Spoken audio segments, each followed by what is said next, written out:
Hey y'all, what's up? I just want to give a shout out to Petty Tupac TV. Make sure you go smash, like, and don't forget to subscribe. For real, for real.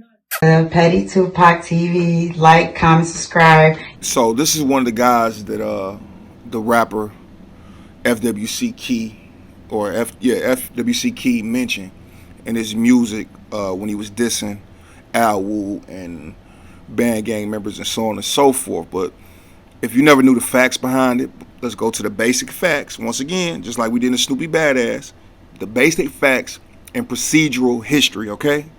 So they sound similar, but one is more factual and, methodical, whatever you want to call it, right? This case arises out of a shooting at the Retreat Apartments in Farmington Hills, Michigan in the early morning hours of October 15, 2018. As a result of the shooting, Alex Ward was killed and Malik Lewis was injured. Farmington Hills police officer Ryan Rosnick was dispatched to respond within a minute of the shooting. As he drove into the apartment complex, Officer Rosnick saw a white Chevy Equinox traveling at a high rate of speed. Man, you go back to the Lansing Hot Boy Tootsie story. There's an Equinox involved in that. You go back to the Guy Tim case. Equinox. What's up with these Equinoxes? Like, are they easy to lease or something? But anyway, as he drove into the apartment complex, Officer Rosnick saw a white Chevy Equinox traveling at a high speed. The officer had to drive a speed of nearly 100 miles per hour to catch the vehicle and perform a traffic stop. The occupants, Jameer Brown Gray, Stephen Davis, and Defendant were arrested in association with the shooting. In a subsequent search of the vehicle, 3 firearms were found underneath the center console. On October 15, 2018, Defendant was interviewed by police regarding the shooting, during which he waived his rights, the Miranda rights, to remain silent and to counsel. You know, when they arrest you, they say you have the right to remain silent. Anything you say can and will be used against you in a court of law. You have the right to an attorney. If you cannot afford one, you will be appointed one. You know that one, I know that by heart. Defendant contended that he, Brown, Gray, and Davis were in the apartment parking lot to purchase and smoke marijuana when they heard gunshots and drove away. Defendant asserted that he did not know the victims and had nothing to do with the shooting. On October 17, 2018, he was interviewed for a second time. Defendant asserted very little during this interview and maintained that he had nothing to do with the shooting. During the interview, defendant invoked his right to counsel and the interview ended. On October 18, 2018, it's approximately 3 days later, defendant requested to speak to an investigator regarding the incident. During defendant's interview with Lieutenant Richard Webby, defendant admitted to shooting Ward and Lewis. Defendant told Lieutenant Webby that Ward had previously shot up the home of the defendant's mother. As a result, on October 14, 2018, defendant and Brown Gray learned that Ward was at the family restaurant known as Chuck E. Cheese. When they arrived at the restaurant to jump Ward, he was leaving.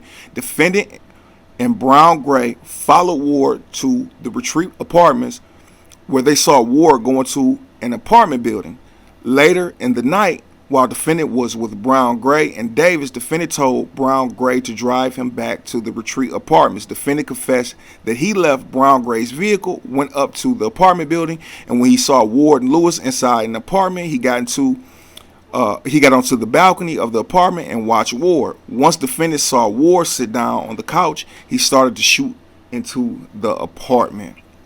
After the defendant was charged in the case, he filed a motion to suppress the statements he made to Lieutenant Webby on October 18, 2018. Defendant asserted that he did not shoot Ward or Lewis. Rather, on that night of the shooting, he, Brown, and Gray and Davis went to a hookah bar to celebrate defendant's birthday. After leaving the hookah bar, defendant fell asleep in the backseat of Brown Gray's vehicle. Defendant remembered arriving at the apartment complex, but his vision was blurry from alcohol. Defendant asserted that he did not fully wake up until Brown Gray was pulling out the retreat complex and they were being pulled over by police. Defendant argued that his statements to Lieutenant Webby should be suppressed because defendant was coerced into taking the blame for the shooting by Davis and Brown Gray. Defendant contended that Davis threatened to kill defendant's family if he did not take the blame, and Brown Gray promised defendant $20,000 for a lawyer. Further, defendant asserted that he was not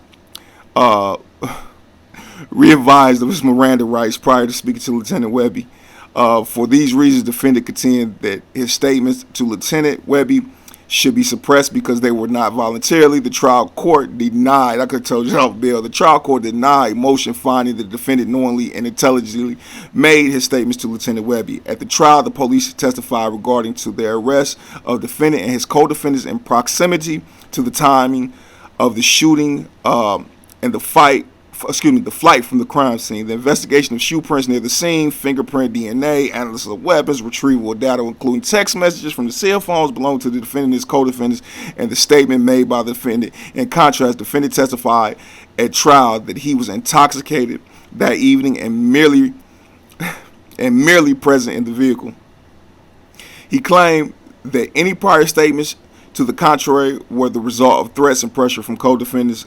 Nonetheless, the jury convicted defendant of the offenses pertaining to the shooting of Ward and Lewis at the apartment that night.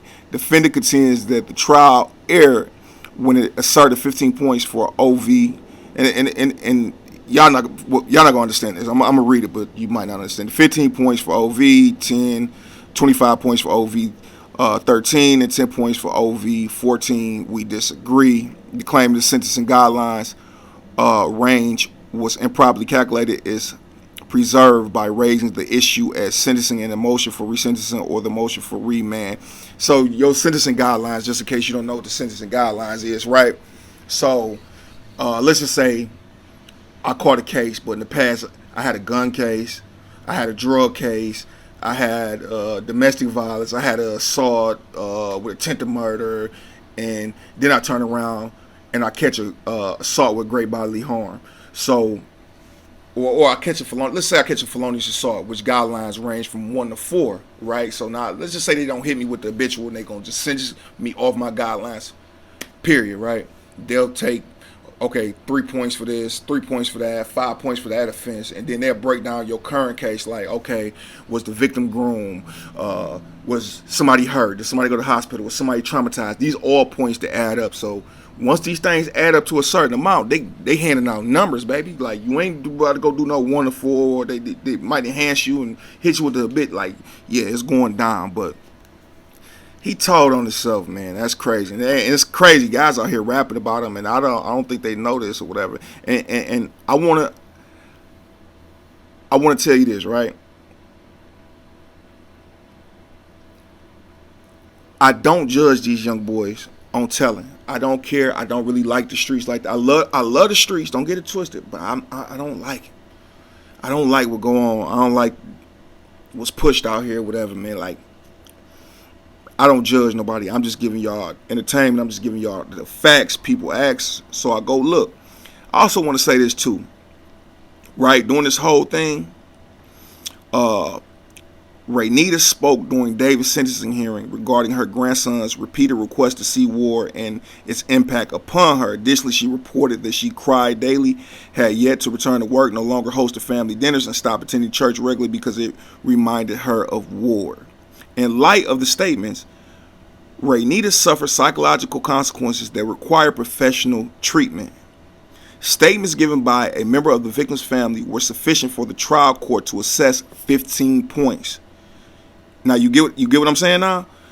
If it psychologically affected somebody, if it harmed somebody, if it caused PTSD, they can give you points for that, homie.